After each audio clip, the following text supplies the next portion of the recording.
Good morning.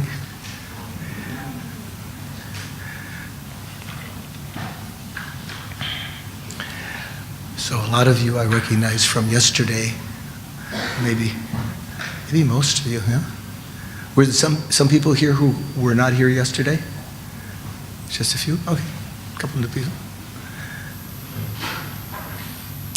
So,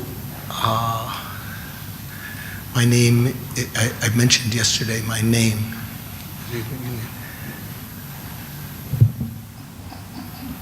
Oh, thank you. My name is George. So my Tibetan name is Thupten Sultrim, but that's not so easy to say. So if you remember Thupten Sultrim, you can call me Thupten Sultrim.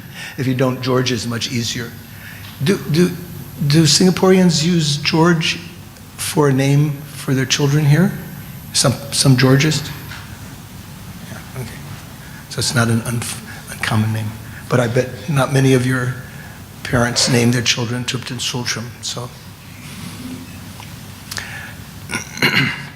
as people are just coming in, I thought we would do as we did before, start with a little grounding meditation. And one of the great texts of Buddhism has a very succinct, very short definition of the meaning of meditation. Meditation is familiarizing the mind with a wholesome state. And that can be done in various ways. You can familiarize through something through repetition, such as your golf swing, right? You familiarize with your golf swing again and again, or your yoga or whatever. Or in meditation, you can think about things again and again, various topics. Also, you can familiarize more quickly by concentrating, by eliminating other distracting thoughts, and just focusing your mind on one object, the object of meditation. So what we like to do at the beginning is to do some breathing meditation, because when you watch the respiration, the breathing, it has a very special quality that allows you to easily let go, relatively easily, let go of random thoughts that are coming into your mind, like your thoughts in coming over here, the bus, and what are you going to have for lunch, and what are you going to do tomorrow, and maybe worries, and various things that we think about. So we focus on the breathing as the breath is coming in without controlling it. And that's sometimes, for some of us, that's a little bit difficult. You feel like you have to do something. It's just watching the breath. Watching when it goes in, and then just as it's turning direction, going out, and so forth, and being satisfied with that, rather than you might think the richness of your thoughts. Other things might be more interesting, some attractive person that you've met, or some nice thought, or something like that. Sometimes focusing on something very, very simple like this, very austere, allows you deeper insight. So just watching the breathing and letting go of the thoughts. If other thoughts come in, let them go, and then we'll proceed from there. So sit comfortably and begin letting go of your thoughts by watching your breathing.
let go of your sense of the body also, because that's being apprehended and held with your conceptual mind.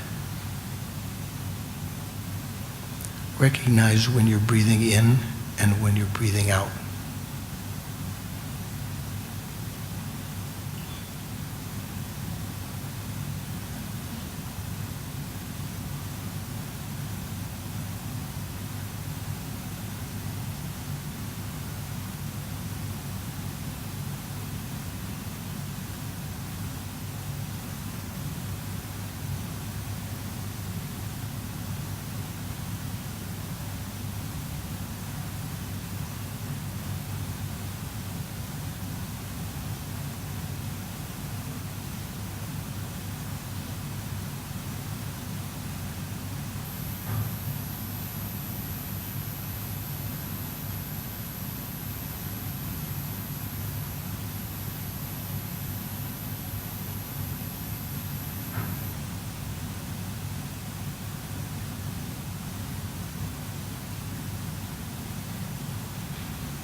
Now, if your mind is a little bit calm, let go of your attention to the breathing and investigate the mind itself. Watch the mind as though one corner of your mind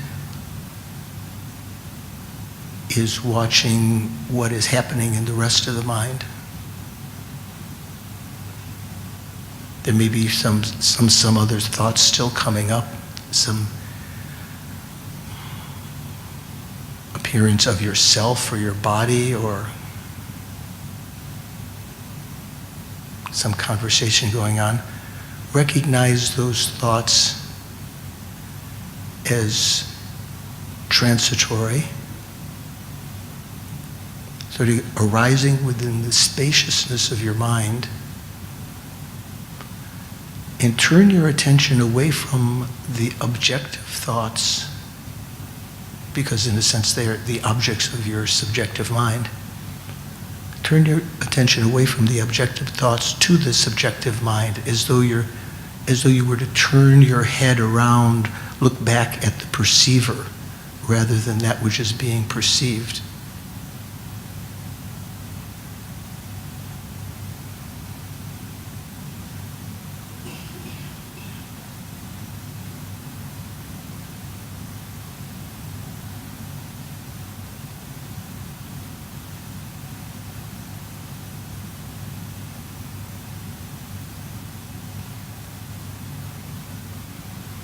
The mind has no shape or color, no solidity, but it does have a quality of appearing spacious and clear.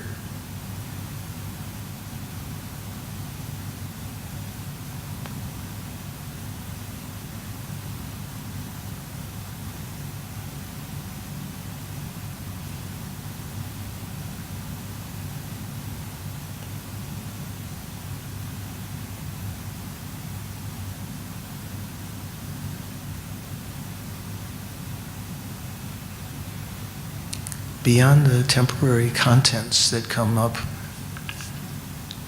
sometimes pleasant thoughts, unpleasant thoughts, angry thoughts, thoughts of attachment, depressive thoughts, whatever the contents of the mind, those contents are temporary, but the mind's nature of being this spacious, clear light nature endures through all of those.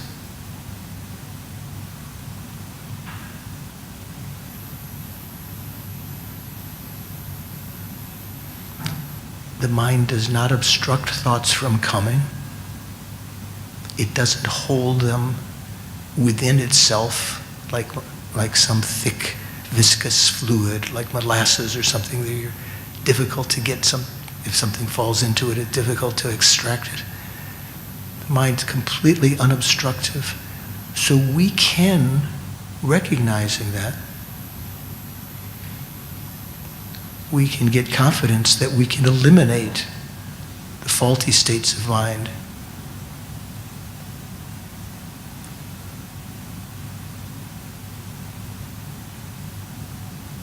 Distorted states of mind. They are not part and parcel of our consciousness.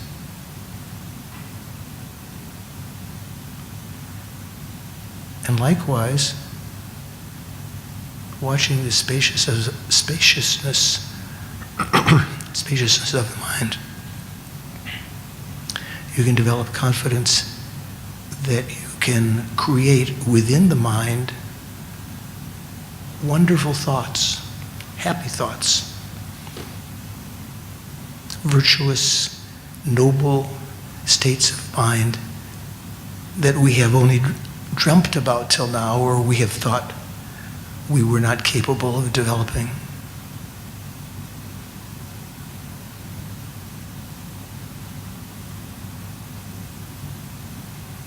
So see if you can do that within this quietness of the mind, thinking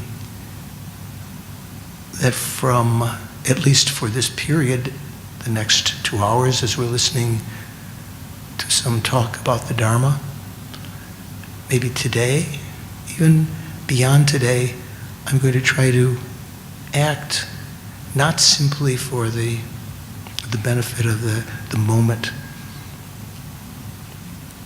for my own ego gratification.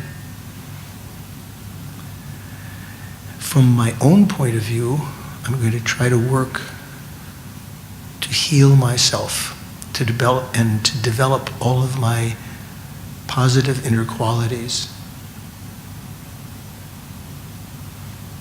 fighting the temptation to fall back into ordinary, mean, common, vulgar thoughts,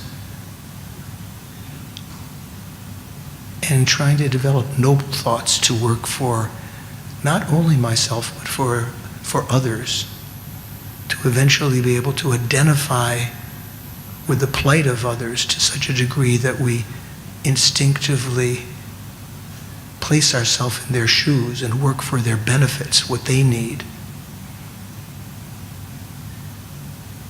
It's not only possible, it's the most positive state of mind that you can develop.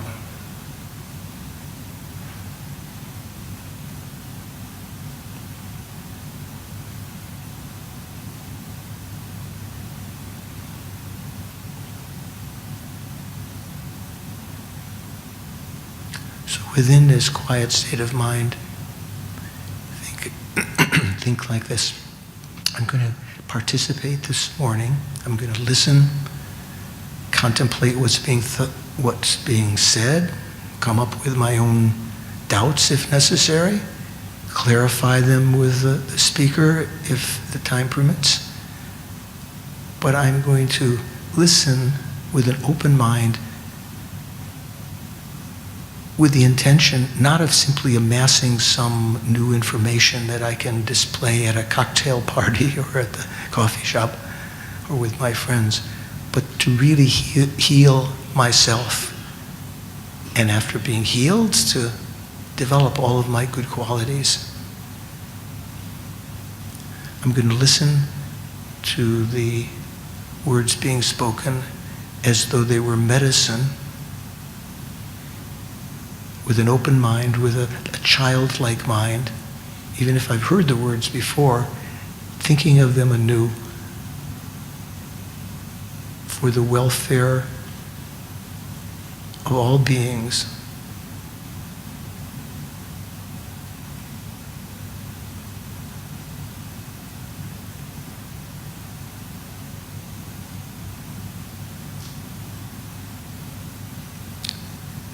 And then bring your attention back to the present.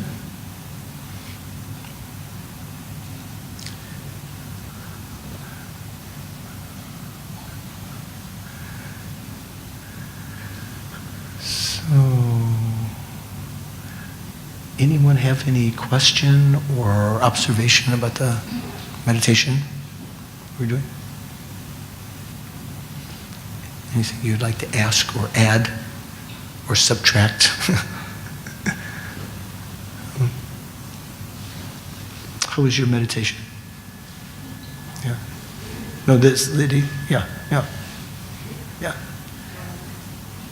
Was okay? Okay. Anyone have a bad meditation? Be honest. Might have had a busy morning. Huh? Everyone had a good meditation? Oh, okay. I'm impressed. Okay. So the topic of today is what's called the Four Seals.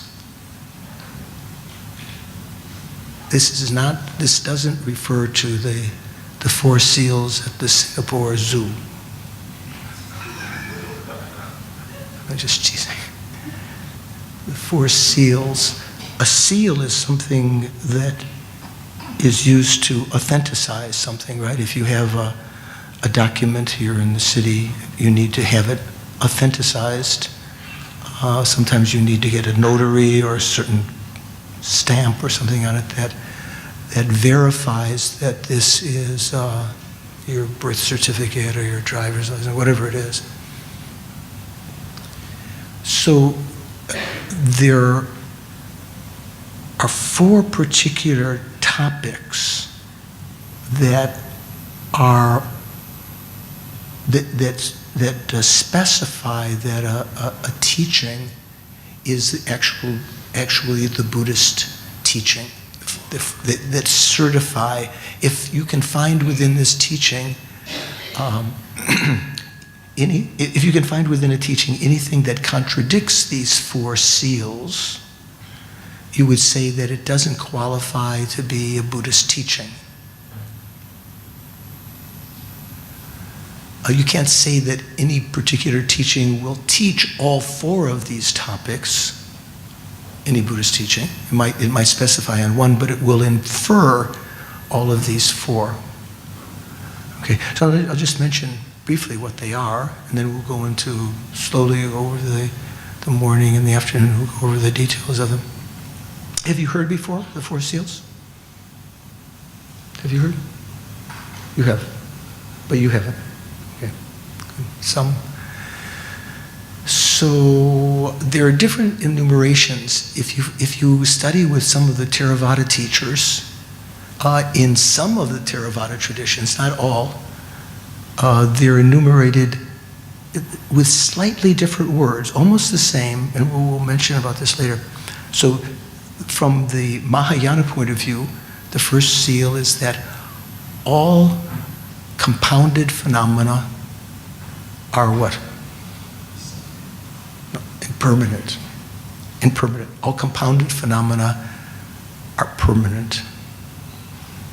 Compounded phenomena means, does that sound too complicated? We could use simpler words. We could say things instead of phenomena that arise from causes and conditions are by their very nature changing moment by moment. That's anything that has parts, for instance. that has come about because of causes and conditions, bugs and cars and your body and your life and your mind, your relationships, all of them are by their very nature changing moment by moment. They are impermanent. Okay, this is the first seal. Then, the one you were thinking about, all contaminated phenomena are suffering. Contaminated phenomena. So you might say, well, I don't want to buy contaminated food in the market.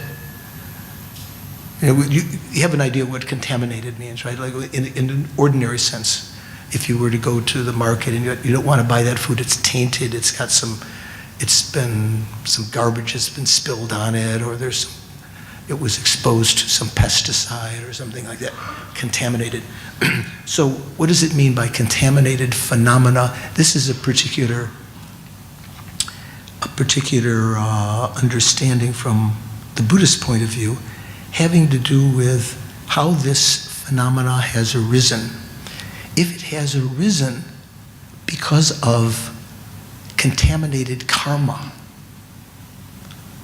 and contaminated karma means karma that we've created in the past due to our ego, due to anger, attachment, ignorance, jealousy, pride, and so forth. When those kinds of phenomena are experienced in the future, by their very nature, they are unsatisfactory. They're not, let's say for instance this body, my body, I don't know about yours, my body has arisen because of my past actions in previous lives that were still, even they may have been virtuous to be born as a human, virtuous actions, good actions, they were still contaminated with a conception of myself as a real, findable entity, grasping to a self of persons. So they're contaminated that way. So this body is, by its very nature, something that will not bring real pleasure.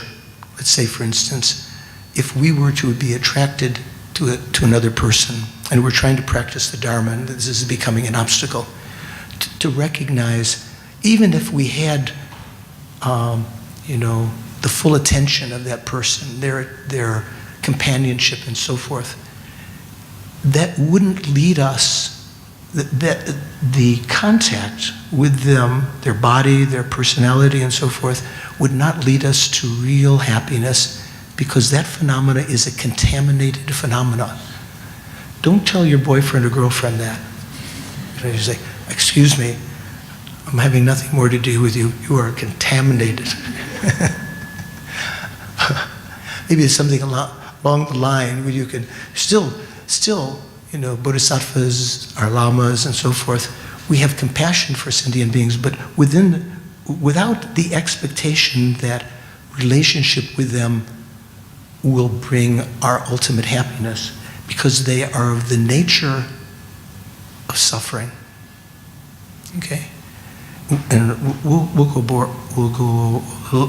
in a little more detail about that. So, all compounded things, all things that are compounded. What's another one? When you make medicine, how do you say you make? What do you do to the medicine? You don't say you compound it. What do you say? You say if you go to the Chinese pharmacy and they put different things together, and what's that process called? Huh? Concocting. Yeah, anything that's concocted from causes and conditions or compounded is necessarily impermanent. Anything which is contaminated, in other words, that has come about because of contaminated karma, is necessarily suffering or unsatisfactory. The third seal is now covering all phenomena, not just compounded or contaminated phenomena. All phenomena are empty and selfless. empty and selfless. So that has various meanings in the different philosophical schools, but basically it means what many of you were here yesterday when we talked a little bit about selflessness and emptiness, began to present that topic. So everything that we experience, not only our own ego identity, I should start with that, the ego identity. The ego identity that appears to us so real. Say if someone were to point out a fault in you and you say, oh, they're pointing at me, the ego rises very strongly. That particular thing that our mind apprehends, that we call the self, doesn't exist the way that it appears to our mind. The way that it appears to our mind is that there is really something there, solid, findable, a self. At first glance, you don't investigate what that means. You might associate it with your body. If someone were to compliment your looks or to criticize your appearance, oh, you've put on some weight, or oh, you're looking great, or oh, you look great today. You might associate it with the body. If someone were to comment on your mind, or somehow you were to think about, something that you've done, I'm so stupid, you may associate the sense of self with the mind. But in the end, if you're trying to find what this I is, this soul or self is, after a long time of watching and searching, letting the mind calm, there seems to be a sense of the self that is rising almost independent of the body and mind, as though it were the controller of the body and mind, the experiencer of the body and mind. Somehow roughly related, but somehow different. But still as though concrete and as though it should be findable. It's something real, true, something true. One of the,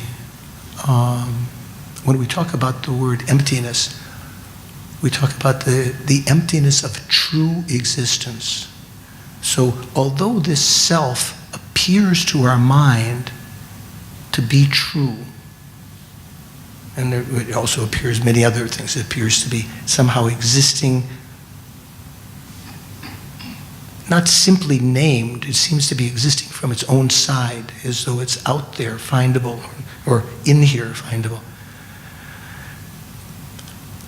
The Buddha's revelation and what all of the great beings, yogis and yoginis, scholars and practitioners since then, the way that they've made these deep realizations is by recognizing, first of all, identifying how that self appears to us, and then through perfect logic, analysis, recognizing that it does not exist the way that it appears,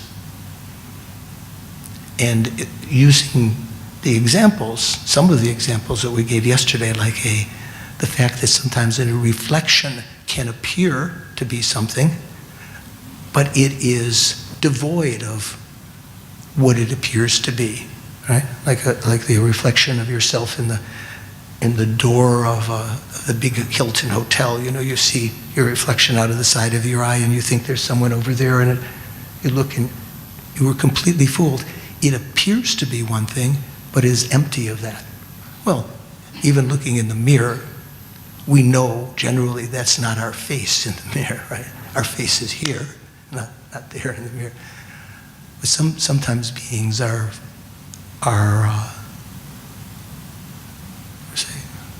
fooled by that.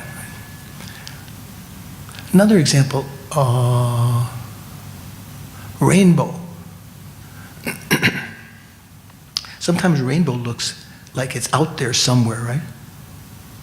So where's that rainbow? Oh, it's ending on that island on, what's the island that the amusement park is on here in Singapore? Sentosa. Yeah, so, the rainbow is ending on Sentosa. If you go to Sentosa, you don't see the rainbow ending there. It's due to the light being refracted by the moisture in the air, right? You know, when there's a little bit of, after the rains or something like that. So although a rainbow appears to be somehow findable, even if you get close to it, there's nothing there. It's not as though you can get there and it's right here and you can put your fingers through it. You can't, it's not even like that. It's always off somewhere. So this sense of self, the reason for giving these examples is that the sense of the self seems so tangible and real, so compelling, that at first we need to have some examples in our own lifetime of things that also appear so tangible and compelling, but do not exist in the way that they appear. Okay, so we talked a little bit about this yesterday. So the self,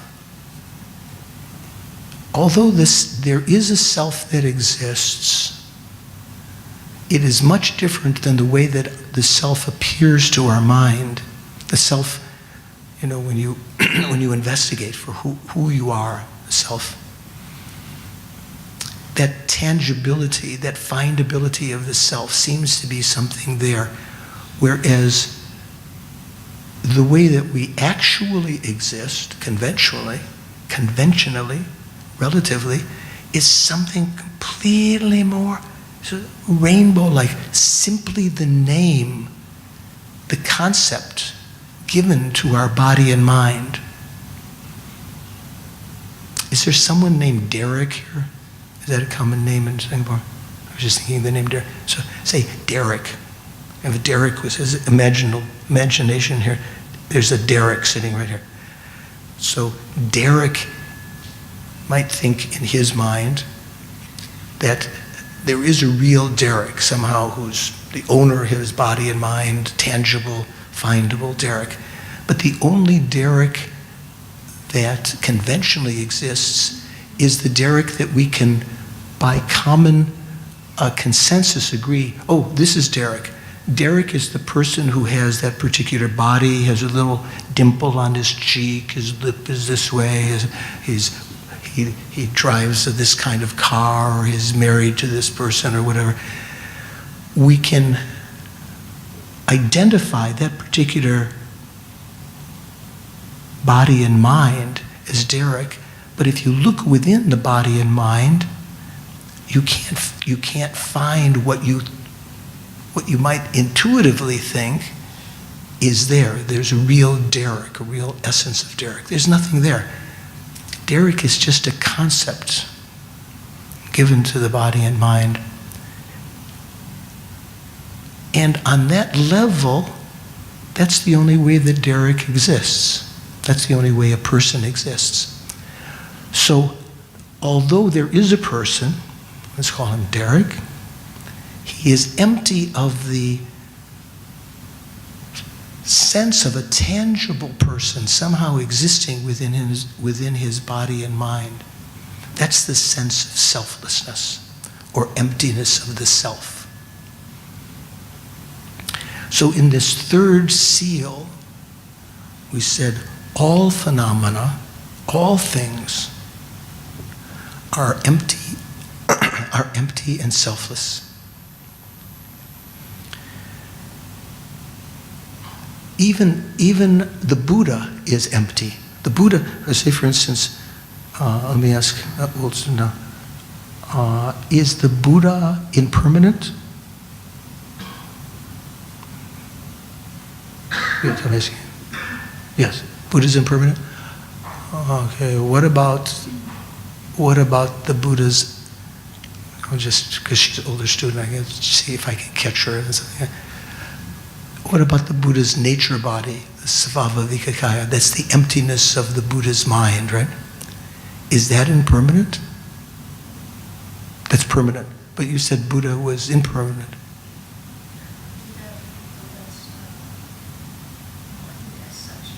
Yeah, generally when we say Buddha, we don't refer to the emptiness of the Buddha. You're right. So we refer to the either the Dharmakaya, which is impermanent, the omniscient mind, or the form bodies. So the Buddha is impermanent. Is the Buddha suffering, contaminated? Is the Buddha contaminated phenomena?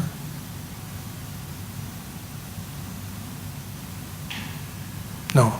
According to Mahayana, Buddha is not contaminated phenomena because his body and mind have arisen because of uncontaminated karma, not contaminated by ego, by self-grasping, is evolved because of the collection of merit and wisdom over a long period of time.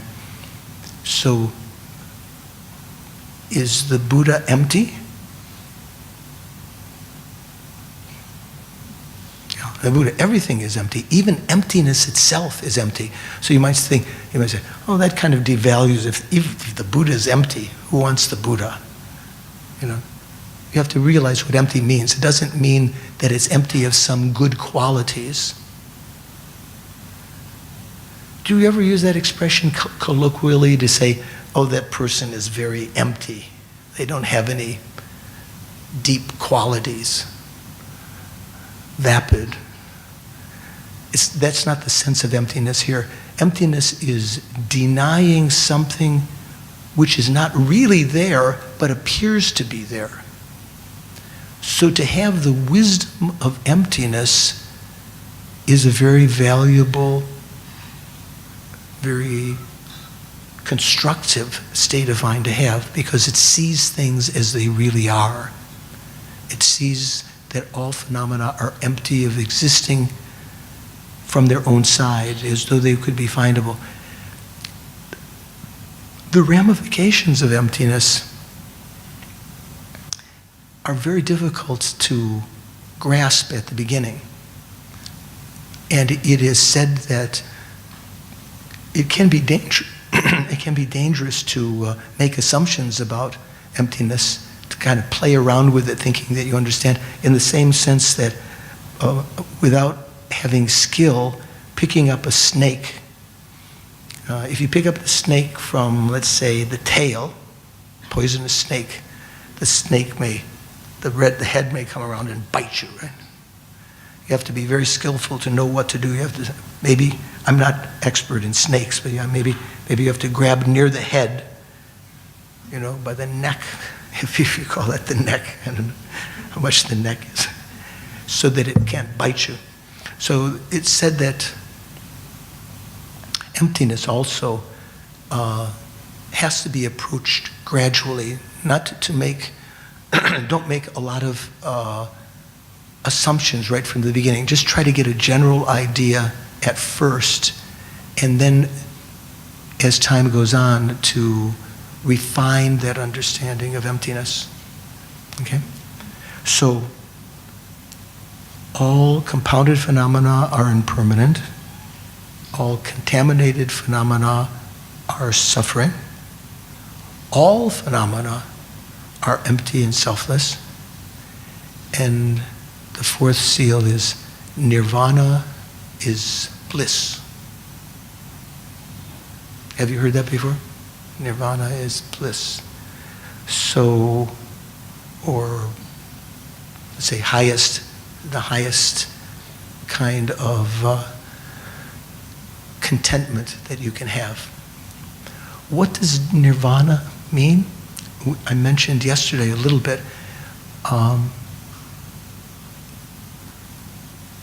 Generally, nirvana means a state in which we have eliminated all of the causes of our samsaric existence, our contaminated karma, our delusions.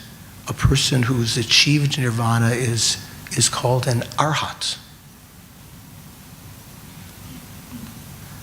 In the Tibetan, the Tibetan word for arhat is da chomba, someone who has destroyed the foes, the enemies of the delusions. Sort of a conqueror of that sense. So, at first glance, you might think, oh, if I give up my attachment, I no longer have durian ice cream. I no longer have my, pass card to the Singapore Swim Club or the golf club, or you might think that nirvana would be suffering. If you were to get rid of all of your attachment. And you might think that simply if you were in a state of nirvana, if you were in arhat, if you were to place before the arhat a nice vessel of some delicious liquid, some nice Chinese tea or something like that, they would just sit there like, so how could that be bliss? Well, it's not simply the kind of blah state. Say, for instance, when you're not energized by attachment, you're not energized by anger, you're just sort of like blah. Your mind is dull, not seeing reality. Nirvana is not like that. Nirvana is a state in which all of the delusions have been eliminated from the mind, and one's mind is very, very content. It's the ultimate contentment. It's the ultimate bliss. All of the other things that we strive for in life, status, to be loved, power, the pleasure of the senses, so forth. All of these things we may consider bringing us a certain amount of bliss or happiness, right? Right now, it's difficult to understand that these are not real bliss. The pleasure of food and sexual embrace and praise and success and wealth and going to the nice spa, having a nice bath, massage. It seems like that's real pleasure. But as we mentioned yesterday, all of those things are simply the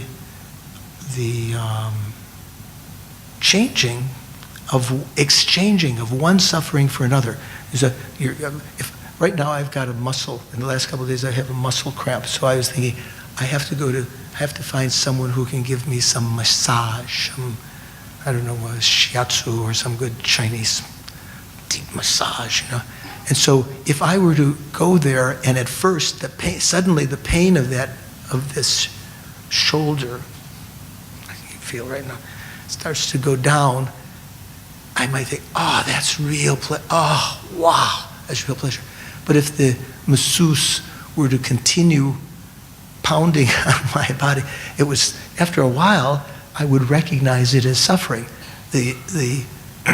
At first, the suffering of the massage is small compared to the suffering. In fact, generally, if you do get, what's the famous Thai massage? Is it called shiatsu or is it another one? Thai massage? Was it? I'm not sure what you said, but sometimes it can be quite rough, right?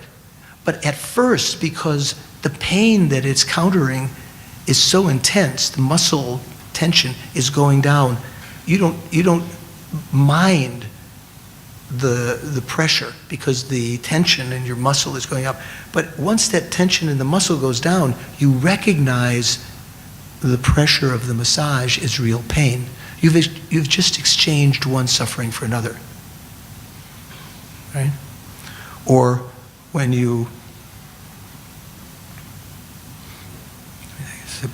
contaminated phenomena here. You take a sip of something which is delicious. And because of your attachment to it, you think that is the real source of pleasure that I've just experienced. All you've experienced right now is the diminishing of one kind of irritation. It might be the irritation of thirst, so you've satisfied a little bit your thirst, but sometimes often we don't drink liquid only to satisfy our thirst. We drink liquid for some additional pleasures, like some flavor, right? Some delicious flavor. So that also can be understood. There might be some chemical processes taking place in our mouth and our tongue that if it were to continue, it would be irritating, but at first it brings some pleasure to our tongue consciousness. I don't know. Coca-Cola, is that something you consider blissful in Singapore? Maybe not. What's something you consider, what's a good drink? Is it durian? Durian juice. Durian juice. Or one of my favorites, there's a kind of, it's not exactly ice cream, they call it frozen custard in the States. It's kind of ice cream. And it is, at one place in Wisconsin where they make it, it's so, you get a shake, a milkshake, but it's so thick that the spoon, you have to eat it with a spoon. You can't drink it through the straw, it's called concrete. That's what they call it. And sometimes when they put in some almonds and a little bit of chocolate flake or something, so, you would think that's so good. So if you begin to taste that, and out of attachment, you're thinking this is a real source of happiness, not recognizing you're only exchanging one suffering for another, you will overindulge often.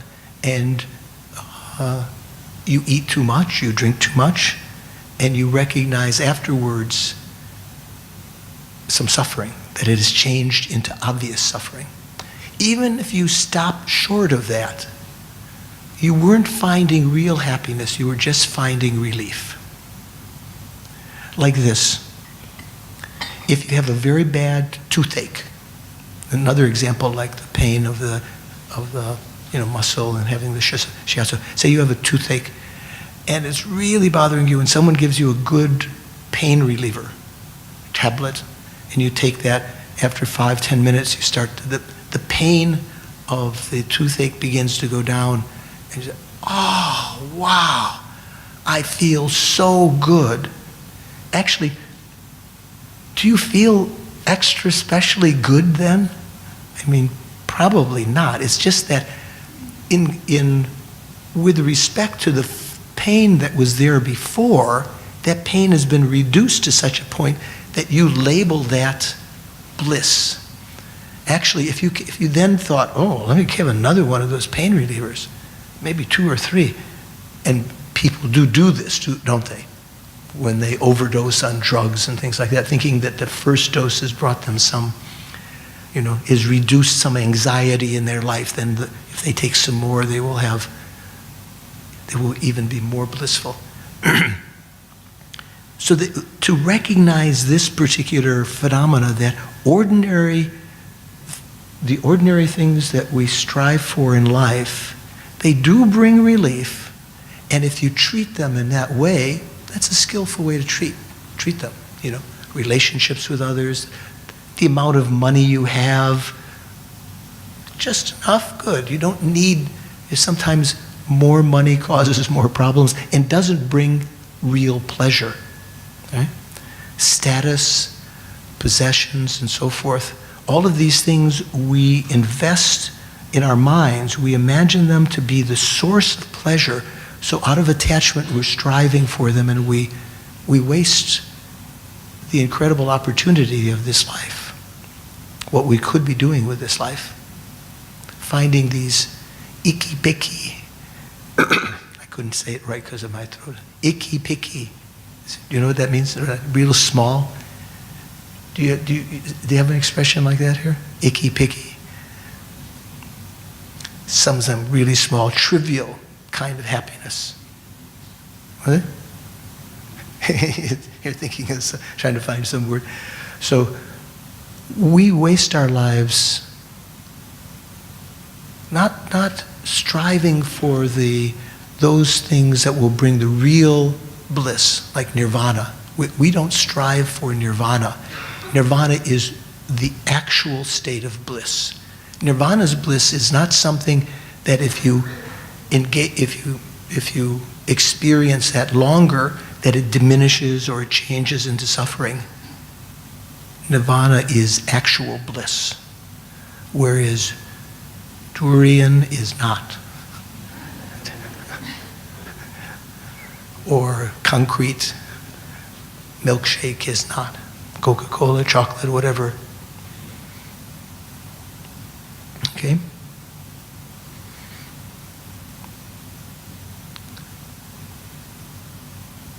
So that's just first go through, just to introduce the names of these four seals.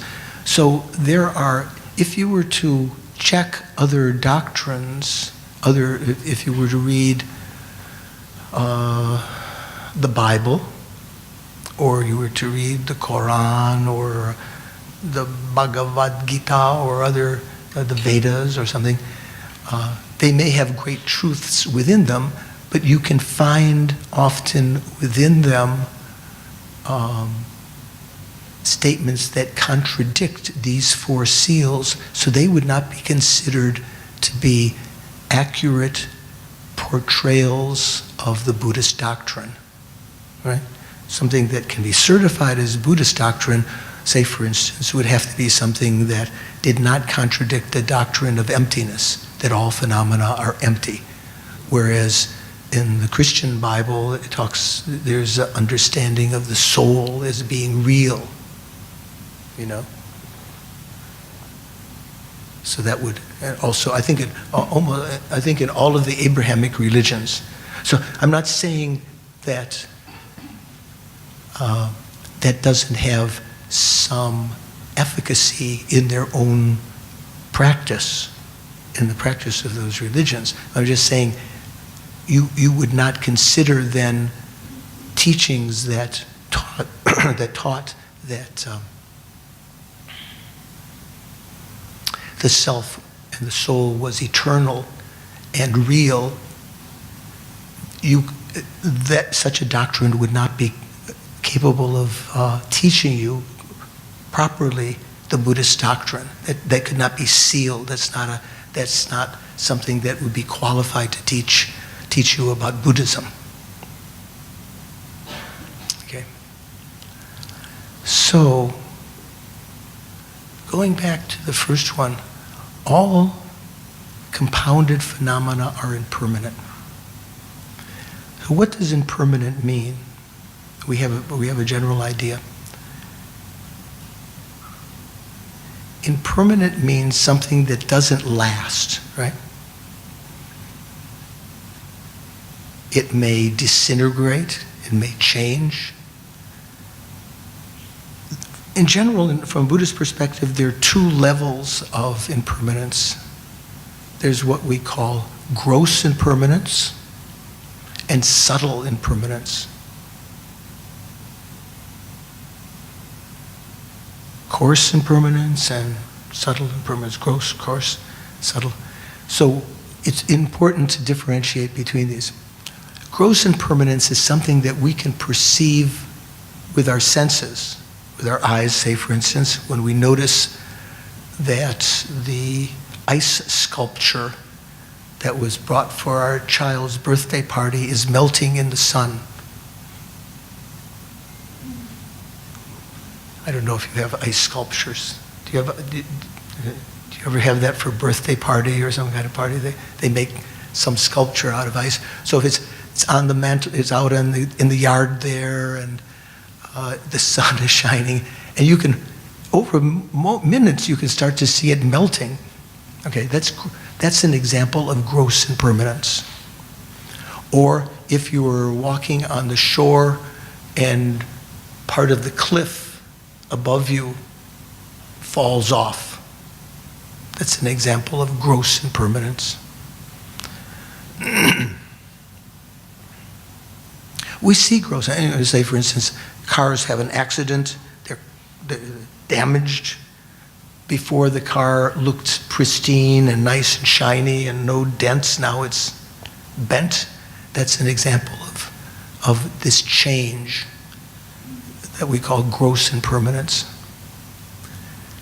Gross impermanence, because gross impermanence, well, not all the things that are taking place are examples of gross impermanence. Everything about us is changing. I was trying to look around to see if there are any other. If my hair were to grow out, I do have hair. You might think sometimes people they say, "Oh, you're bald." Actually, I have hair, but because the Buddhists shave their head, right? If my hair were to grow out, my hair would be gray, like my eyebrows are gray, right? So I was trying to see. There's only one other gentleman I see with gray hair out there. Maybe there's someone else. So when we were young, if we were to be given a photograph of ourselves now, we would see the distinction. There would be some gross change that we would notice. But because that has taken place slowly over the years, generally, unless sometimes you might have, your hair might change color very quickly if you have an illness. I think sometimes if you have, you come down with some very bad disease, you're in the hospital for something, maybe your hair turns gray in a very short time. Or if you have a trauma, sometimes your hair can turn gray very quickly. But generally, certain things take place so slowly that we don't notice them. But they're changing nonetheless. If you look at your face in the mirror, you don't notice it changing. And even if you were to look at a photo of it yesterday or the day before, of course, maybe if you're a man, your beard will be different length. I don't mean that. I just mean the general contour of your face. But if you look over it over the course of 6 months or a year or 2 years, you would see that it has changed. And you can begin to understand it must have been changing moment by moment. So when we talk about subtle impermanence, it's the fact that all of everything that we generally encounter that is made of parts, that is compounded because of causes and conditions, every moment, the next moment that something appears, it is always slightly changed from the previous moment. It is never exactly the same. Nothing continues along in an unaltered state. There are some things that are permanent. Now I'm going to throw you a loop here. What do you think? What do you know that is permanent? Because I said all compounded phenomena are impermanent. So there's a little hint there if you were to be logical. All uncompounded phenomena would be permanent. So what's an example of an uncompounded phenomenon? What is something that doesn't change moment by moment? That the very next moment is exactly the same, never changes? Space. Like outer space? Which space do you mean?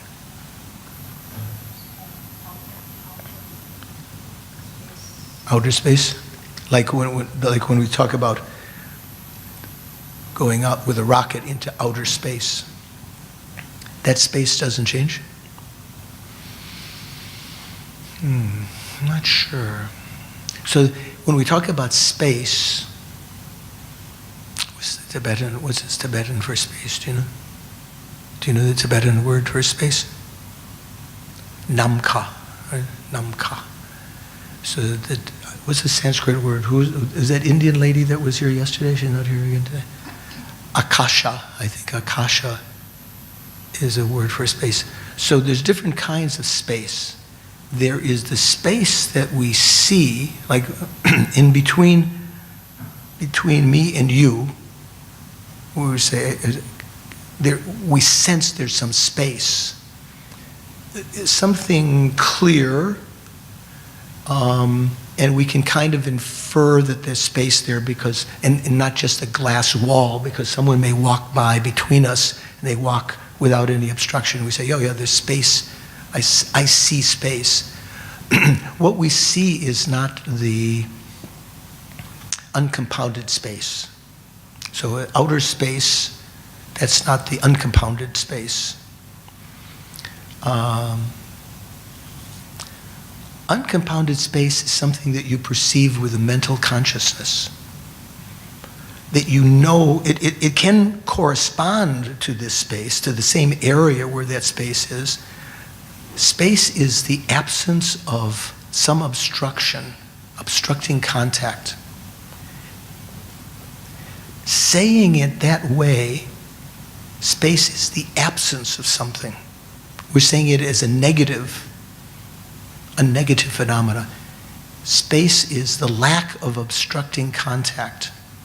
So I can infer that there's space here by moving my hand back and forth, and only say there's a certain amount of obstructing contact. The wind, the air has a certain viscosity I can feel.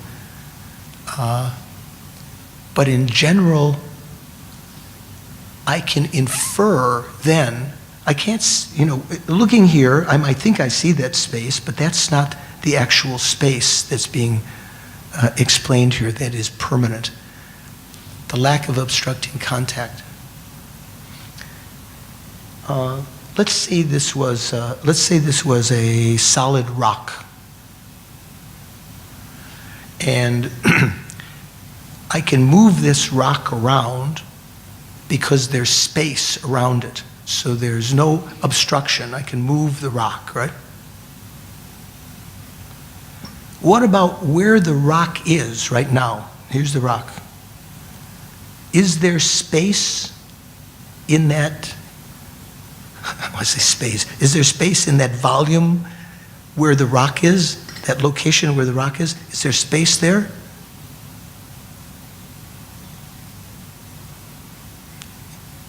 You might be tempted to say, well, no, because the rock is taking the space and you can't move anything through there, so there's no longer any space there, right? Would you think that, would that make sense? No? Oh, you say yeah. You said no. Why not? Oh, we have a debate here, okay? Pardon? Yeah, good. So that's his answer to your. So the very fact that the mug or the rock is here means that there is some space there, and it has not changed by moving the rock. The obstructing thing there doesn't change the nature of space. Space is still unobstructing. If there were no space there, we wouldn't have been able to move the rock there. Or if suddenly the space changed, it was no longer space when the rock was there, that would contradict the rock being there because the rock needs some space to be in. Okay, anyway, philosophical point. So there are some phenomena that are permanent. And I mention this because the first seal was that compounded phenomena are impermanent. Sometimes in the Theravada enumeration of the Four Seals, it's said like this: all phenomena are impermanent. All phenomena are suffering. All phenomena are empty and selfless. Nirvana is bliss. So the first three for all phenomena. But the Buddha explained that not all phenomena are not everything is impermanent. There are some things that are permanent. More tasty rather than space, the ultimate nature of phenomena, emptiness, what we were talking about, shunyata, selflessness, that is a phenomena which is also permanent. It doesn't change moment by moment. emptiness is also permanent, like space. Nirvana is permanent when you've ceased the delusions so that they will never come back. That state is permanent, the state of being free of those delusions. What is called cessation. Okay.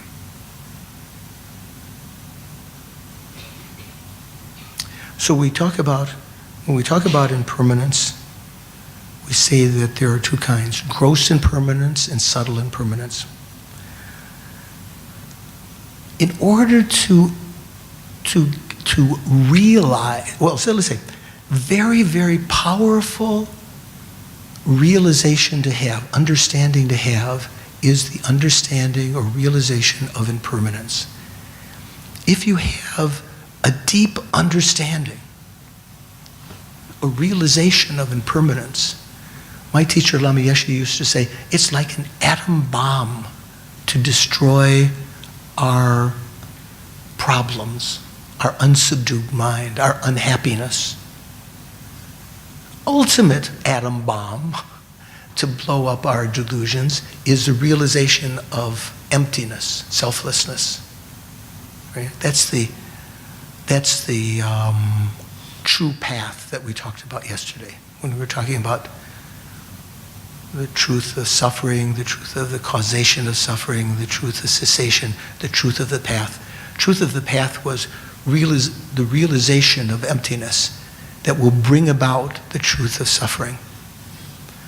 So that's the real atom bomb that blows up the delusion so they never come again. But that's for us, most of us right now, that's somewhere off in the distance.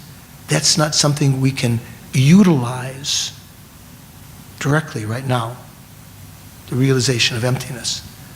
So while we are working toward that goal of realizing emptiness, we need to utilize this next most important antidote to the delusions, the realization of impermanence. Okay? So how do we go about realizing impermanence? So which impermanence are we talking about? Realization of subtle impermanence or realization of gross impermanence? What's the most important one? Subtle one, right? Subtle impermanence. So how are you going to do that? How are you going to realize subtle impermanence? This is changing moment by moment. Even you look at it, you put eye drops in and you watch it, you don't notice it changing. Maybe in the laboratory with certain apparatus, you can perceive, or you can get signals that the atoms are vibrating, right? The molecules, you send through light and it has certain indication that this is changing moment by moment. But we don't notice that with our senses generally. Here the sense of subtle impermanence is even something more subtle than that you could measure in the laboratory, the vibration of the atoms. Every moment something appears in the world, its occurrence the next moment has come about from the previous moment. It's always sort of unfolded, so to speak, sort of the previous cause was the previous moment of that phenomena. The present moment of George, this moment of George, has evolved from the previous moment of George. Slightly different, never exactly the same, but because it arises in such a similar appearance to the previous moment, we do not perceive that change. That's what's called subtle impermanence. How can we begin to realize that that is the nature of compounded things? Well, we first have to recognize and meditate on gross impermanence. And that doesn't mean just going and watching car crashes or cliffs falling or something like earthquakes or something like that. What it means is the most beneficial meditation to realize gross impermanence, do you know? I'm really testing you. The meditation on death.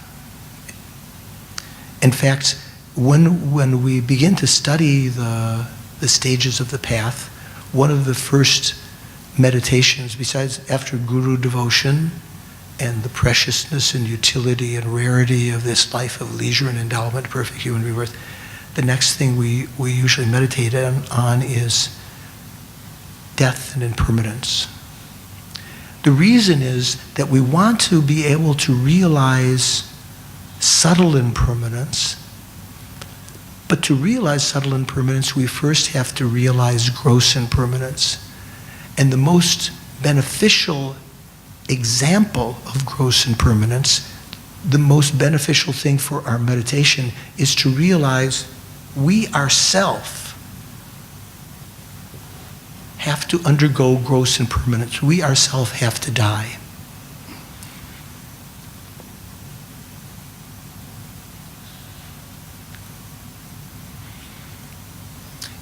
Probably none of us here were sitting here just a minute ago before we talked about this thinking with the thought in our mind, I'm going to die. Sometimes if someone had that thought all the time, you might think they're paranoid or what would you say? In need of psychiatric care. I'm going to die, I'm going to die. But we are going to die. What's the utility of meditating on death? Well, again, from the point of view of the Four Seals, in terms of subtle impermanence, understanding, not just in a general, like if someone asks you, are you going to die? There's this lady in the green shirt. What, are you going to die? Someday? What do you think? No? No answer, or no, you're not going to die? Yeah, but right. We would say, yeah, of course I'm going to die, but it doesn't really touch our heart, right? It's not something that we have realized. And so because of that, the trivial occurrences of this life become more irritating. The example that I give sometimes is like this. If we were to hear, someone were to come in, if Jan were to come in and say, I just received a report, the United States Air Force has sent a nuclear bomb by accident to Singapore, and it's going to arrive in 3 minutes. You know, I mean, it would have to be the United States. At that point, I'm not going to say to one of you, hey Jeffrey, you owe me $5. You know, all of the other kinds of trivial concerns of this lifetime sort of go to zero because we see the imminence of death. What we might do, if we have some faith, we might make prayers, we might make some prostrations in the last minute, or create some merit. I give you all my money.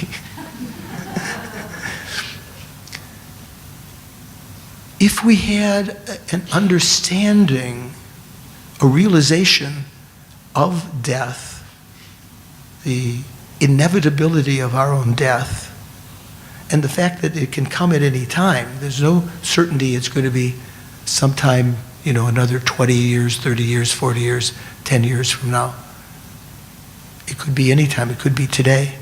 If we have a realization of this, our activities can change, and we will be using our time in the same way that a person who heard the atom bomb is coming in 3 minutes, would not be wasting their time on trivial pursuits. It's said, Lama Zopa Rinpoche says sometimes, it says in the scriptures, that if you meditate on the inevitability of death, and that the time of death is impermanent, so I could die today, And every morning you wake up and you meditate on that and you think, today I may die.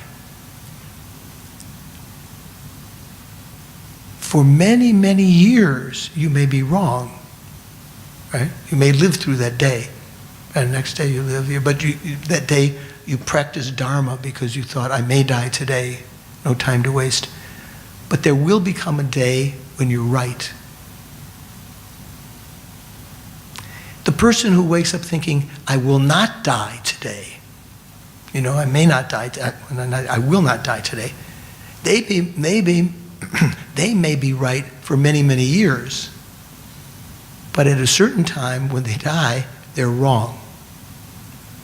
And that's the most important thing. So although the person who thinks I may die today, they could be wrong, they may not die that day, they will eventually be right, and they profit because every day that they think that, they're more careful about their behavior, because thinking, rather than getting angry, creating negative karma that I'll have to experience in the future, I'm going to have to die, doesn't matter. That kind of behavior is something that is more indicative of a saintly person, someone who is actually practicing religion, foregoing the anger and irritation with very simple things, having a calm mind also. So the meditation on death and impermanence has several overlapping benefits. It gets us closer to realizing subtle impermanence, which would be even more powerful if we recognize in our interactions with others, relationships and so forth, that this relationship is impermanent. Any kind of little irritation that we have or argument that we have, we understand in that context that this has changed, this can change.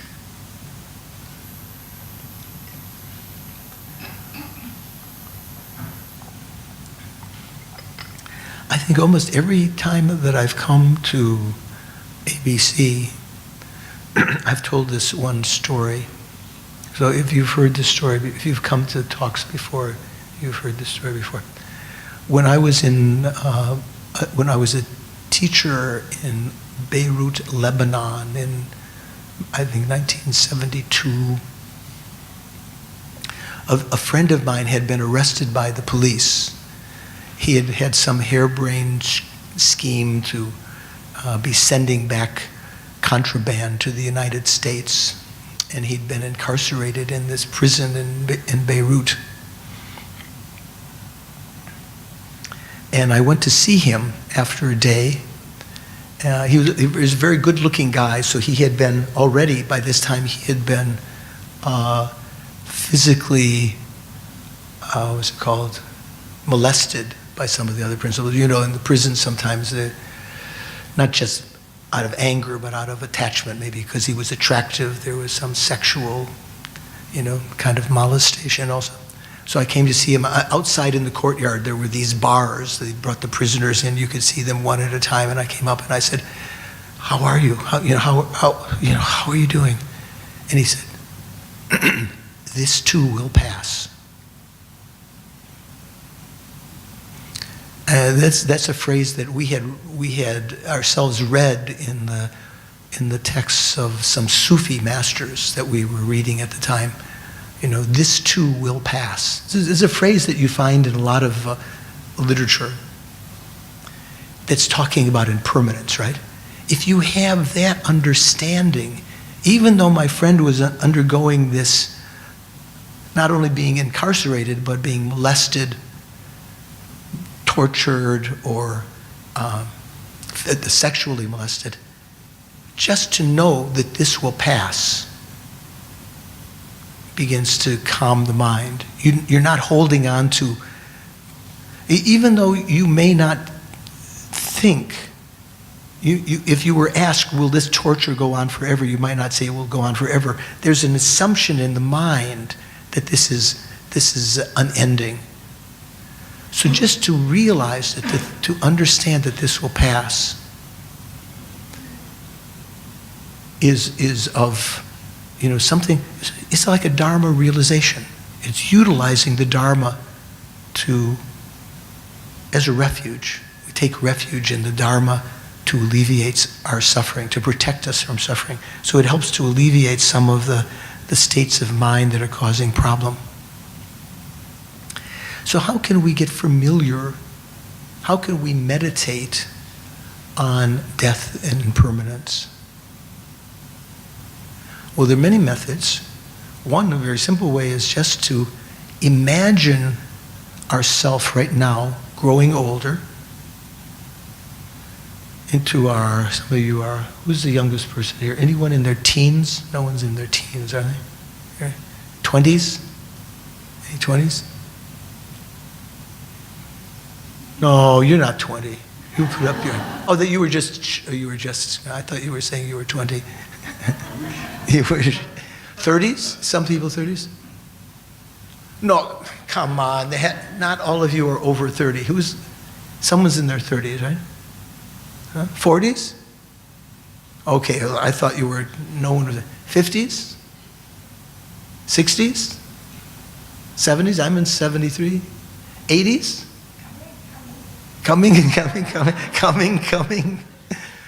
So, imagine, next year, growing a little bit older, and say even without an untimely death, say we have a natural death, we live another 10, 20, 30 years, some of you that are younger, old, maybe more years, but there will become a time when we get old, we're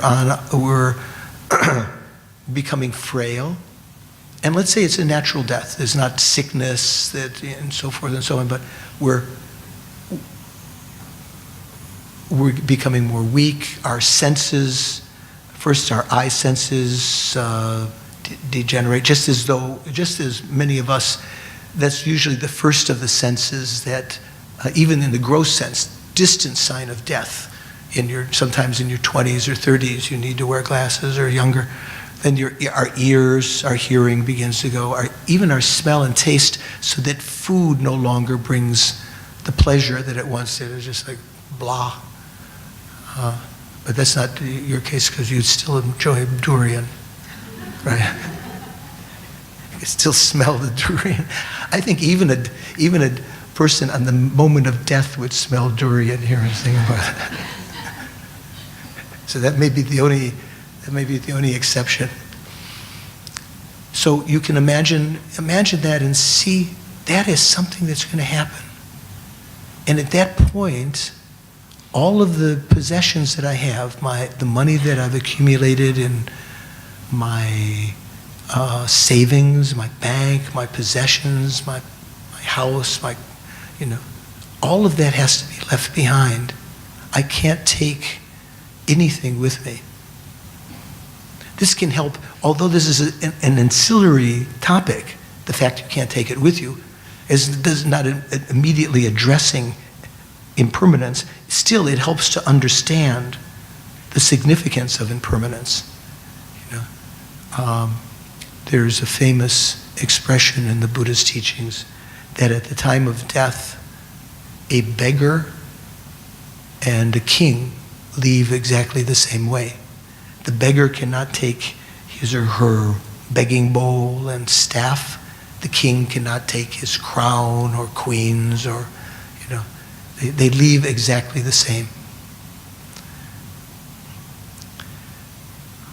The Tibetans used to, when they traveled, carry with them butter for their delicious Tibetan tea.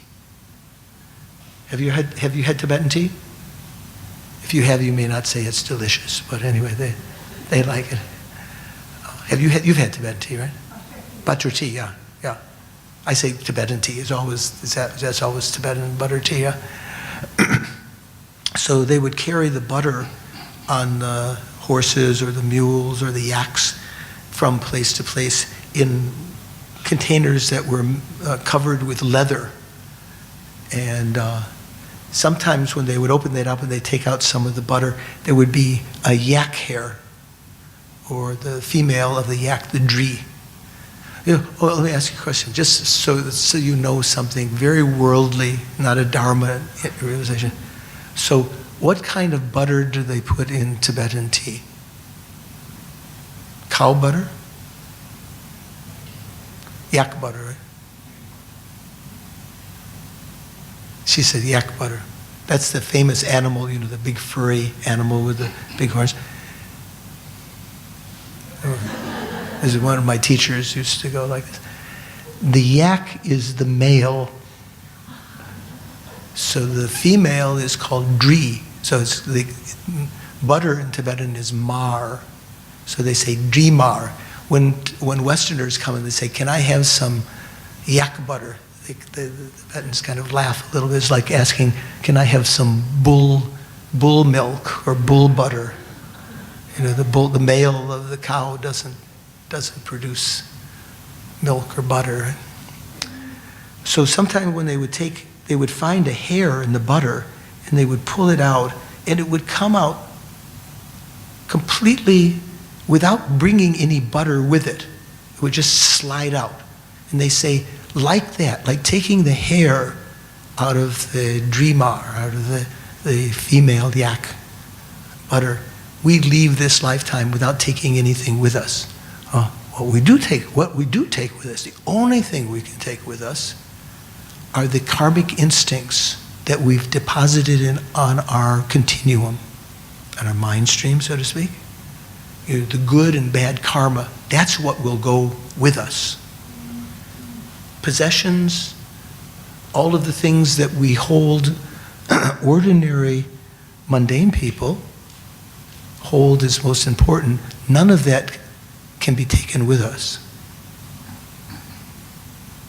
So to contemplate this like this, thinking that I will definitely die, and think of the things right now that are most, precious to you, your friendships, the people that you love, your possessions,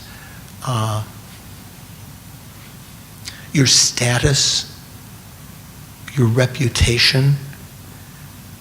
When you leave this lifetime, none of those come out. Like the hair from the butter, it doesn't take its reputation, the reputation of the butter or whatever. We leave alone. So that's one way of meditating on death, and that can be very, very powerful. And then you can also meditate on the stages of death. Generally, is a topic that is related with the practice of Tantra also, because the meditators who do various tantric meditations try to induce the same experience that we have at the time of death through meditation. It doesn't mean that they're trying to die, but they're trying to bring, they say at the time of death, the vital energy that courses through our body, the subtle energy that's called prana. Have you heard of that word? Prana? The Tibetans say lung, or wind, the air energy. In acupuncture, Chinese acupuncture, what is this called? Qi, right? Qi, yeah, so qi.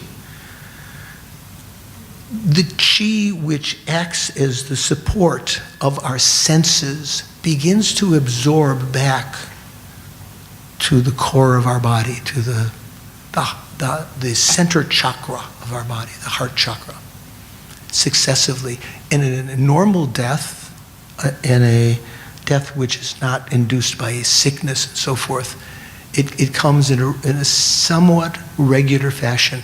First, the qi which supports the eye consciousness begins to absorb, and certain kinds of mental faculties diminish. And there's a certain kind of subliminal vision at that point that one senses in the mental consciousness. You don't see it with your eye, or you don't hear it with your ear or anything. A certain kind of vision occurs as though shimmering like a mirage-like vision.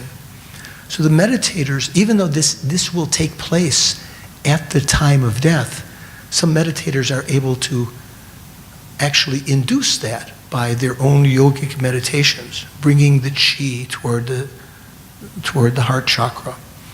And then they would see after that, and they would use that opportunity to meditate when that's happening, recognizing that they're going to die, that the next element is going to be the chi that supports the ear consciousness, which is the water element. And as that absorbs, there is a vision of smoke, like in a kitchen, a smoky kitchen, or in the temple when some incense sticks, you see some smoke slowly moving above that, the incense. Do you call it smoke? Incense smoke or incense? Is that the right word? Smoke? One uses also that to meditate, that opportunity. And if you were an advanced meditator, you use it to meditate on emptiness. Then as the nose consciousness absorbs, associated with the chi that supports the fire element, there's a vision of, it, again, not through your eyes, but in your mind.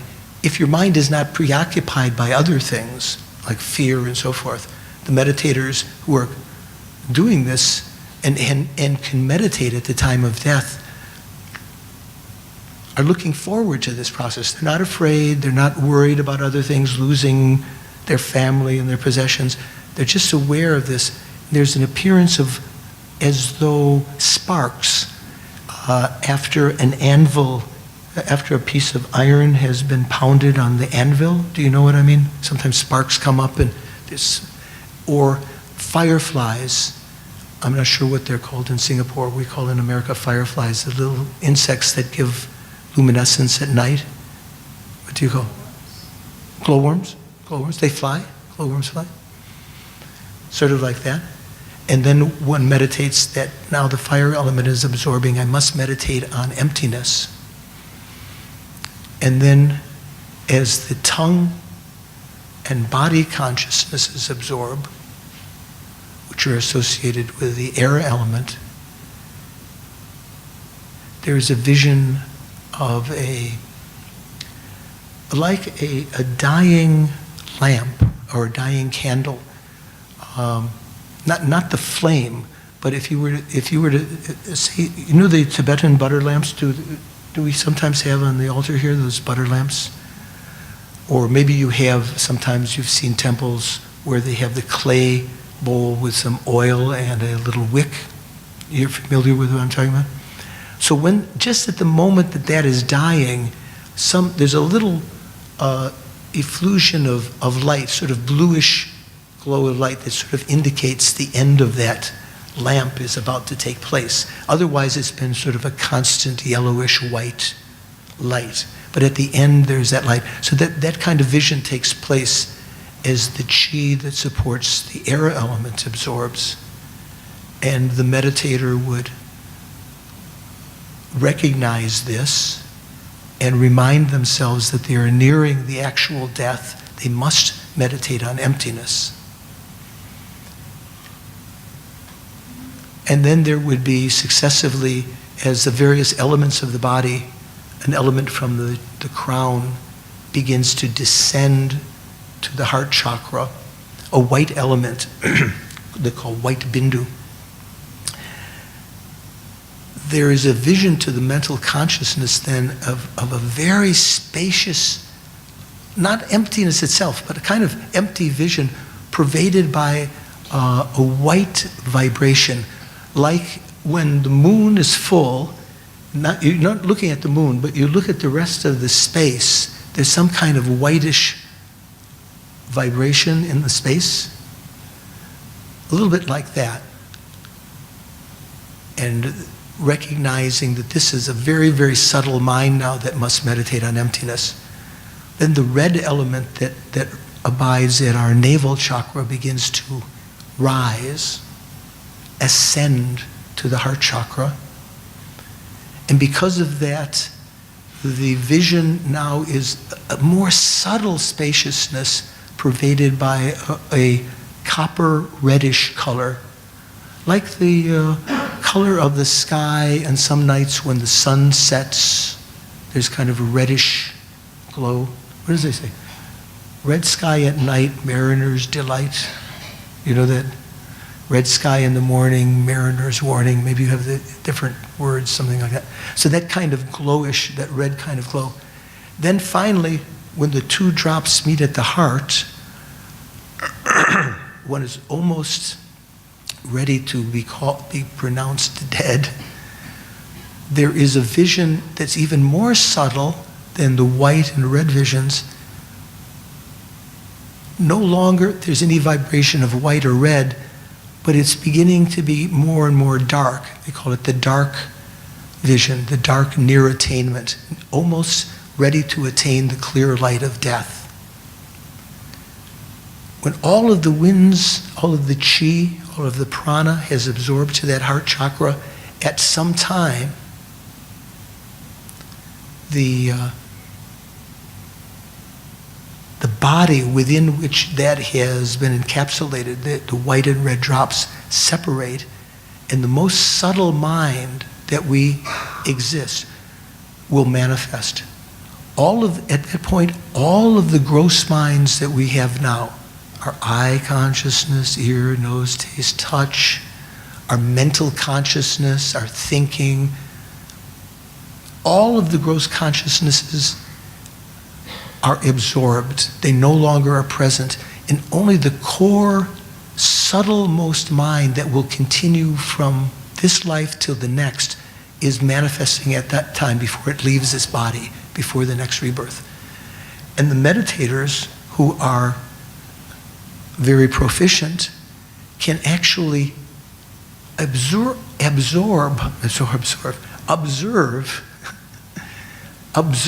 that clear light mind, totally non-conceptual, no thoughts, like a vast space that is empty. And they can use their memory of the meaning of emptiness, remembering consciousness, to unify at that point. They say the unification of mother and son, meeting of mother and son. What is naturally occurring is like the mother-like clear light. It's not emptiness itself. It's the subtlemost mind, but it appears as though it had no obstruction, is just totally clear. If they can recall, because of their constant meditation, that this is the meaning of emptiness, that there are no phenomena existing from their own sides. They are all empty like this. Of course, they wouldn't be using concepts. This is just a remembering consciousness. They can achieve the highest of Buddhist realizations at that point. They can have a direct, subtle realization of emptiness. They can use that death experience to enhance their practice, rather than something like, oh, I'm going to die. They can actually look forward to that. So that's one way of meditating on death. You can generally think, just to the point that I'm on my deathbed, I have to leave all of this aside and then I will definitely die. Or you can go through the death process. That can leave a very strong imprint in the mind. But what became renowned in Tibetan Buddhism was a series of meditations on death called the 9-round meditation on death. Have you heard 9-round meditation? You've heard, right? 9-round meditation on death? I'm really pressing her here because she's the senior student here. Do you remember the 9-round meditation on death? So there's 3 main points. Death is definite. The time of death is indefinite. And at the time of death, nothing helps but the Dharma. And each of those has 3 points to help realize it. So 3 times 3 makes 9. So we'll talk about that after lunch, that meditation a little bit, because it's that meditation. So how does that relate to our topic? So we're talking about the first of the four seals, right? All compounded phenomena are impermanent. So we said there's gross impermanence and subtle impermanence. The most powerful realization is that of subtle impermanence, but in order to realize subtle impermanence, you first have to realize gross impermanence. And one of the most powerful methods to realize gross impermanence is to meditate on the gross impermanence of our being, the inevitability of our death, to meditate on death. Would you agree that death is an example of gross impermanence? One moment you're alive, the next moment people would say, no, George is no longer there. George is dead. Actually, is that right? If I were to die, if I were to just suddenly conk out here right now, would it be correct to say that George is dead? There's a subtle point here. Why? Is it right? The body is dead. Okay, but George, I say George is dead? Where is George now? George is not dead. George is what was previous. Well, you could say, what I used to call George is dead. But the continuum of George is still alive. So, the continuum of our mental consciousness never ceases, even to Buddhahood. So,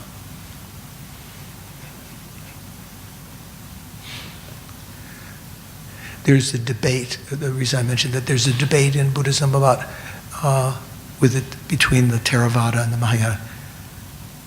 Is there some person who achieves final nirvana, arhatship? Okay, so the person who is seated in meditation, the last meditative, I say, is there someone who achieves nirvana without the remainder of the aggregates? That means after you die, if you've achieved nirvana this lifetime, you're an arhat, and then you die, according to some Theravada interpretation, the mind snuffs out, like when you put out a lamp by putting some cap on it, you snuff it out, or sometimes you turn out the candles. You have this little thing in the cathedrals, you deprive them of oxygen, so the light snuffs out.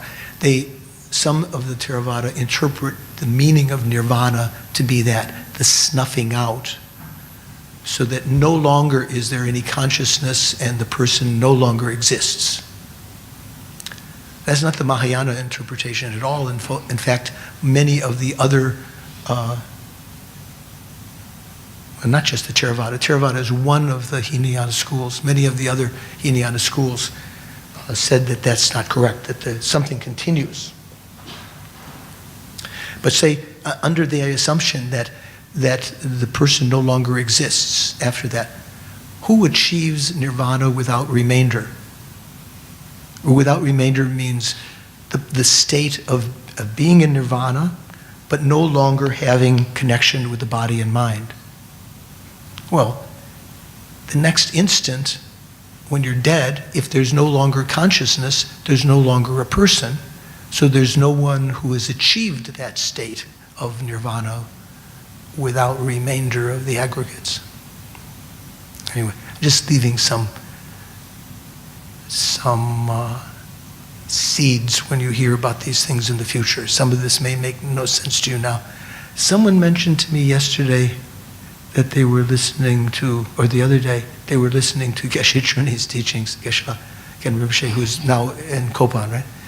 And they said, I don't understand anything he says.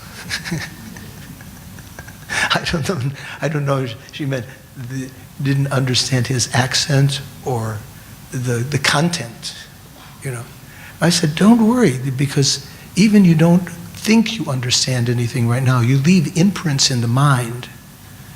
And having heard various things now, maybe next month, next year, when Lama Zopa teaches or Geshe Truni teaches, and they're talking about nirvana without remainder or something, you'll perk up.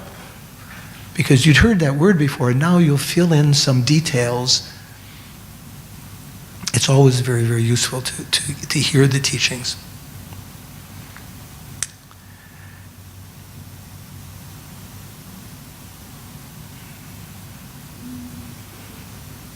So that's the connection, the meditation on death with this first seal, that all compounded phenomena are impermanent.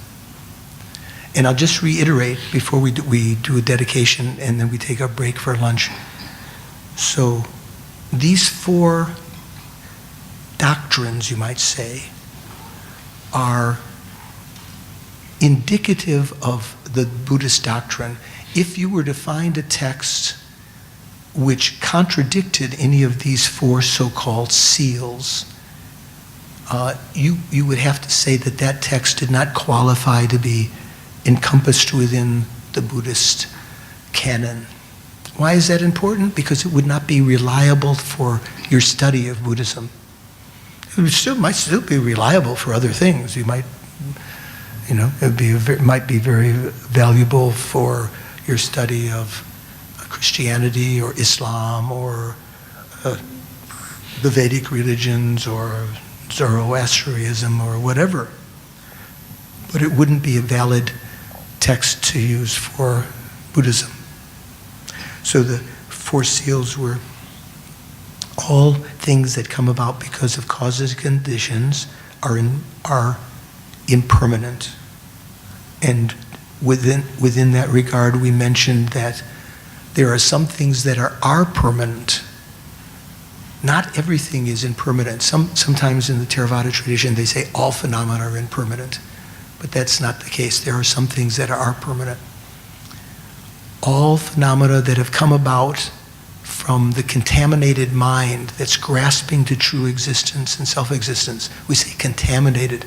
All contaminated phenomena are by nature, are necessarily unsatisfactory. They're suffering.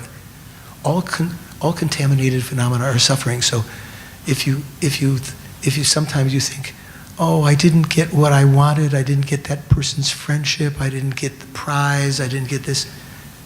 Something that would be very powerful if you remind to think, even if I had that contaminated phenomena, I wouldn't be happy.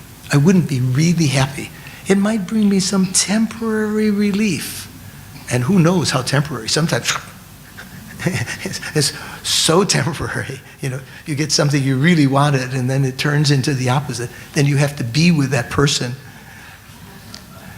which you didn't realize had faults that you suddenly recognize. So all contaminated phenomena are suffering. All phenomena, everything,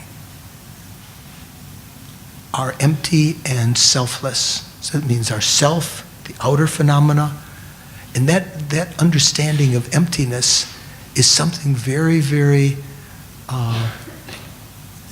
we have to approach gradually, but it's something that we can realize, we can get an understanding of this lifetime. Between the two, the realization of emptiness and the realization of bodhicitta. You've heard of bodhicitta? Some of you, maybe some of you have not heard. Which is more difficult to realize? Say loud. Louder. Bodhicitta, thank you. That's the right volume. I couldn't hear you. You were being very respectful, shy. So generally, sometimes you think bodhicitta is easier to realize, right? Oh, what did you say? It's more difficult to realize. Yeah, okay. So sometimes we might think that bodhicitta, because it's something we can understand conceptually, to have a mind, courageous mind that is willing to work for the welfare of others out of compassion, to work for enlightenment, we can understand that conceptually. So we might think that's easier to realize than emptiness, which is difficult to understand conceptually, right? But the case is just as, what's your name? Felicia, just as Felicia said, to actually actualize bodhicitta is very difficult. Whereas, although at first emptiness is difficult to conceptually get your mind about, when you've studied it with Geshe Chuni, others, with Dalai Lama, Lama Zoba, as you begin to understand it, you can actually get actually actualize within your consciousness a realization of emptiness. Maybe not a direct realization, but a correct realization. And on the basis of that, if you are a person of sharp intellect, that can help you to enhance your bodhicitta. You know this, right?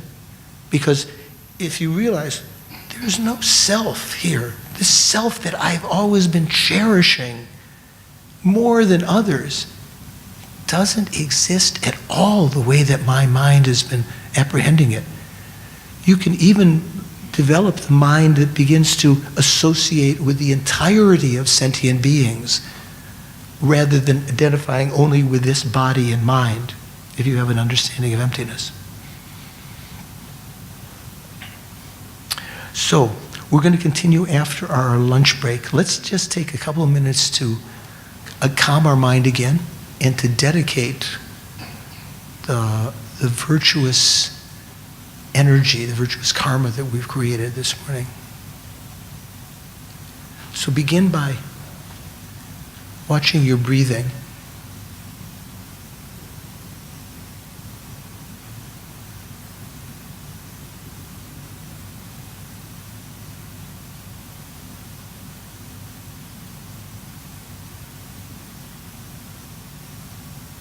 Let go of all the thoughts. Let go of your body.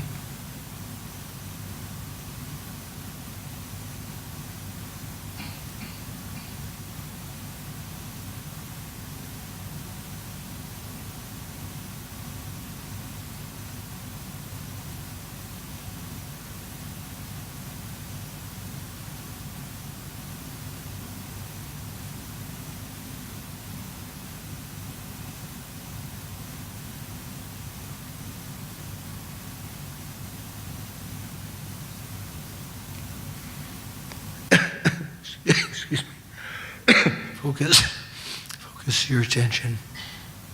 Then focus your attention on the mind itself, the subjective mind, rather than the objective thoughts.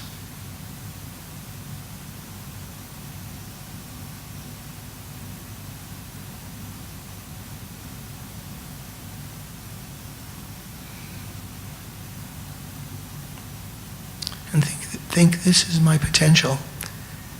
Within this mind, I can develop all of these understandings that we've talked about today, the realization of the Four Seals, emptiness, bodhicitta, renunciation, understanding of impermanence, the suffering nature of cyclic existence.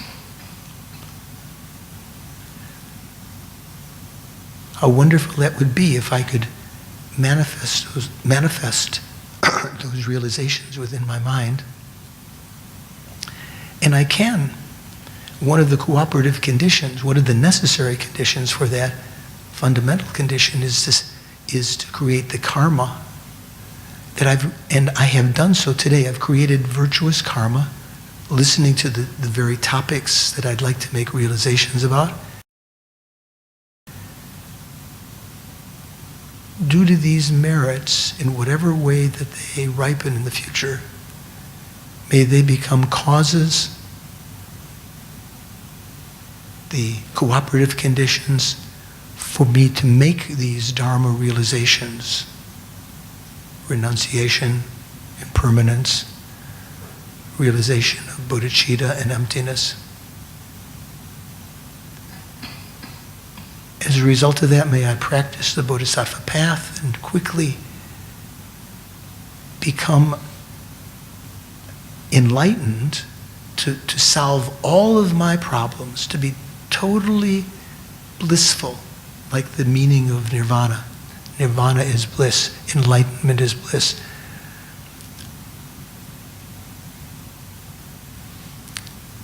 But beyond that, beyond just our own benefit, to be able to spontaneously and effortlessly appear and lead sentient beings in whatever way, over whatever period of time is necessary, out of their suffering and into that safe state, that safe haven of enlightenment. Due to these merits, may I quickly become enlightened for the sake of all sentient beings.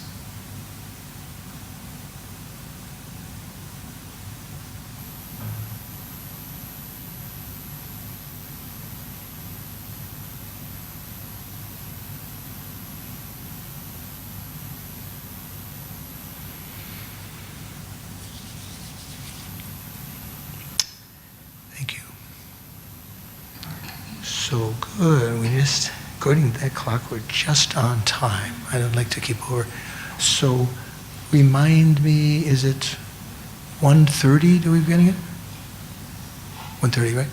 So if you have a chance to get out, have some nice contaminated food. And if it tastes good, contemplate about that, if I had more of this, would I be more happy? Thank you very much.